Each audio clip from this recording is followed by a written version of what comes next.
Andrew Garfield is best Spiderman, और ये बात मैं ऐसे ही नहीं कह रहा। इसका मेन रीज़न है उसकी लव स्टोरी। अगर आप उसकी लव स्टोरी को कंपेयर करोगे अदर टू स्पाइडरमैन के साथ तो उनसे भी बेटर है, और मैं बोलूँगा सुपर हीरो सिनेमा हिस्ट्री की सबसे ज़्यादा बेस्ट लव स्टोरी पीटर और ग्वेन की ही है इन अमेजिंग स्पाइडरमैन।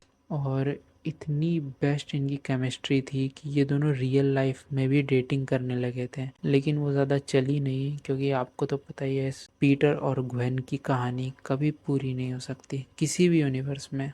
किसी भी यूनिवर्स में ले लो, या तो पीटर मरेगा या तो ग्वेन मरेगी, या तो दोनों ही मर जाएंगे, लेकिन ये दोनों कभी साथ नहीं रह सकते। ये बात ग्वेन ने मेंशन करी थी Spiderman into the Spider Verse में, अगर आपने मूवी देखी हो तो। और ग्वेन की डेथ इतनी शॉकिंग थी, इतनी शॉकिंग कि उसने कॉमिक वर्ल्ड को तो हिलाया हिलाया, सुपर हीरो सिनेमा को भी हिला दिया था। इतनी शॉकिंग डेथ थी। और इतनी परफेक्ट लड़की, लोग हजम ही नहीं कर पा रहे थे कि इतनी परफेक्ट लड़की जो स्पाइडरमैन के लिए अपनी जान तक कुर्बान कर सकती है, और इतनी भोली है, और मतलब हर तरह से आइडियल गर्लफ्रेंड है, उसकी डेथ कैसे हो सकती है? फॉर नो रीजन उसकी डेथ हो गई।